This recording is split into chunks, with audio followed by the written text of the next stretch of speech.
حدیث صحیح میں ہے اور معمول بھی ہے کہ سورۃ فاتحہ کے ختم ہونے کے بعد حضرت جبریل نے آپ سے کہا کہ قل آمین، اب آمین فرمائیے، استجیب لک، دعا قبول ہو جائے گی۔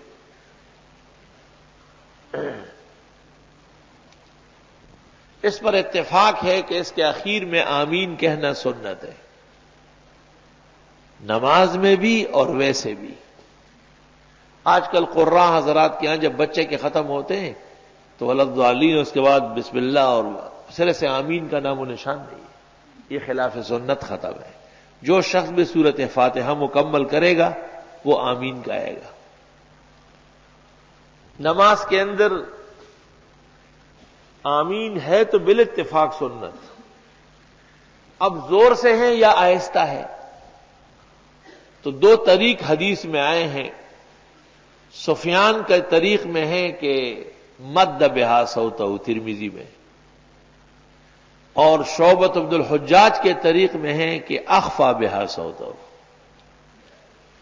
شوافی اور حنابلہ نے ترجیح دی ہے سفیان کو، اور مالکیہ اور حنفیہ نے ترجیح دی ہے شعبۃ عبد الحجاج کو۔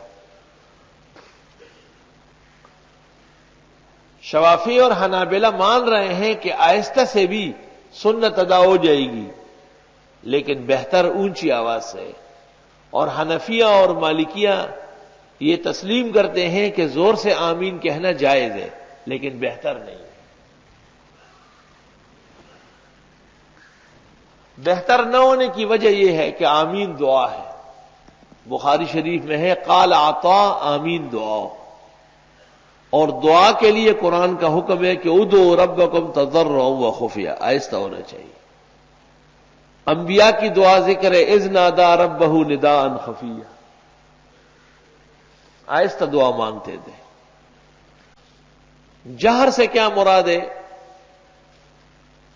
کہ ان یسمع من معک، 7 آدمی کھڑا ہے، آپ نے کہا آمین، ٹھیک ہے، جہر ہے، حق ہے۔ شوافی اور حنابلہ کے ہاں مسلم ہے، اور ایک آمین غیر مقلد کا ہے آمین، یہاں ایک غیر مقلد آتا تھا وہ آمین کہتا تھا۔ تو ایک دن نماز کے دوران چلا گیا وضو، میں نے کہا خیریت کیا زور سے آمین کہنا پڑتا ہے؟ آج وضو ٹوٹ گیا۔ میں نے کہا آمین کہنا سنت ہے اور اپنا وضو برقرار رکھنا فرض ہے۔ حفظت شیئا وغابت عنک اشیاء، میں نے اس سے پوچھا کہ یہ آمین آپ اپنی طرف سے کہتے ہیں یا ہم سب کی طرف سے؟ کہنے لگا آپ لوگ کہتے نہیں نا، اس لیے میں سب کی طرف سے پڑھ رہا ہوں۔ تو میں نے کہا اپنے گھر سے پھر بیٹری والا لاؤڈ سپیکر لایا کریں، جب امام ولضالین پڑھ لے تو آپ اپنے منہ کے آگے لاؤڈ سپیکر رکھیں اور اس پر آمین، تاکہ پورا محلہ سن لے۔